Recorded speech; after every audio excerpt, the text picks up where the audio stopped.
देखिए, मैं ये जो दारुल उलूम ने ये स्टेप उठाया है और या अपनी भूल का सुधार हम कहें उन्होंने किया है, ये बहुत अच्छी बात है। ये चीज़ें तो उन्हें पहले से ही कर लेनी चाहिए थी, बजाय इसके कि वो महिलाओं की एंट्री को बैन करते हैं। उनका कहना ये था कि महिलाएँ वहाँ करके रील बनाती हैं, इससे जो है वहाँ का डिसिप्लिन खराब होता है।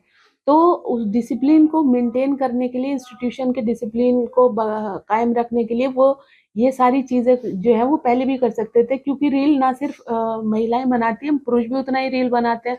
तो अगर वो इंस्टीट्यूशन के डिसिप्लिन की वजह से ये सब बात कर रहे थे, तो ये सारे रूल्स रेगुलेशन वो पहले भी बना सकते थे। मोबाइल की एंट्री बैन हो जाए या वो विद कपल उनकी एंट्री हो महिलाओं की, और एक डेकोरम में वो वहाँ रहें, कोई इस तरह की हरकत ना करें। तो ये बजाय इसके कि वो एंट्री को बैन करें, ये सब काम उन्हें पहले कर लेना चाहिए था, लेकिन देर आए दुरुस्त आए। वो उन्होंने अब ये एंट्री खोल दी इन शराइत के साथ में, तो ये एक सराहनीय कदम है उनका।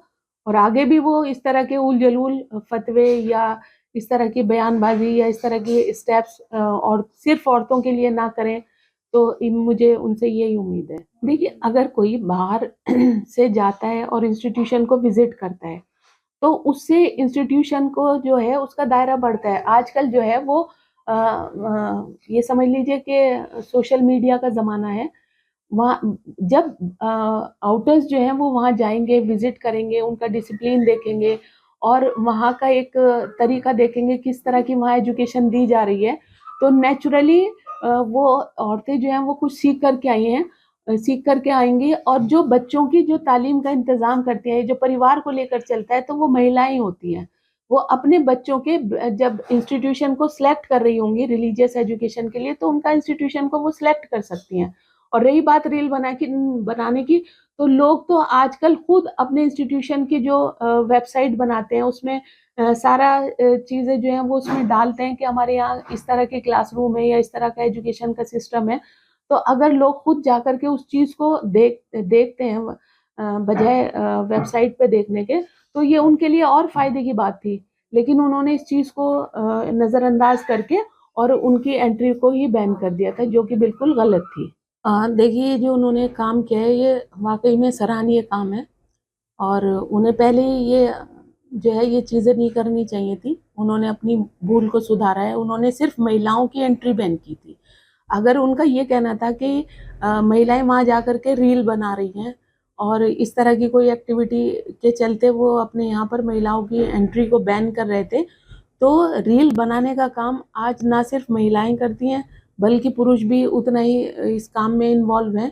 तो ये एंट्री जो थी महिला और पुरुष दोनों के लिए बैन होनी चाहिए थी, पहली बात। दूसरी बात कि एंट्री बैन करना जो है वो सॉल्यूशन नहीं है, बल्कि इसका कोई ना कोई दूसरा सब्स्टिट्यूशन तलाश करना चाहिए था उन्हें, कि अगर कोई आकर के वहाँ विज़िट करना चाहता है, ये तो अच्छी बात है, वहाँ को देखे वो किस तरह का इंस्टीट्यूशन है, वहाँ क्या निज़ाम है।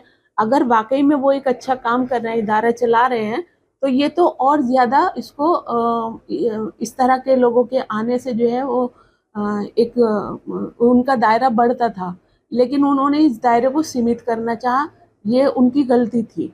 तो तुलबा जो वहाँ पर पढ़ रहे हैं, उनके जो बाहर से आने वाले लोग हैं, उनका विज़िट टाइम वो अलग से रख सकते थे, और इंस्टीट्यूशन को देखने के लिए तो तमाम लोग जाते हैं, उसमें क्यों डिस्टर्बेंस हो रही है उनको उनके आने से। अगर कोई वहाँ विज़िट करना चाह रहा है, तो वो वेल डिसिप्लिन्ड वे में जाए, उनका वो मोबाइल बाहर रखवा सकते हैं या इस तरह की कोई अपने यहाँ के रूल्स रेगुलेशन वो फिक्स कर सकते थे। जो उन्होंने नहीं किया, उन्होंने तो उठा करके डायरेक्ट एंट्री बैन कर दी। और महिलाओं के जाने से क्यों जो है उनके तुलबा डिस्टर्ब हो रहे हैं। डिस्टर्बेंस तो अगर कोई जेंट्स जा रहा है वो तब भी डिस्टर्बेंस तो क्रिएट होता है, अगर कोई आउटसाइडर जा रहा है। तो ये सिर्फ़ और सिर्फ़ महिलाओं को एंट्री को बैन करना जो है, वो उनकी महिला विरोधी जो एक आइडियोलॉजी है उसको दर्शाता है।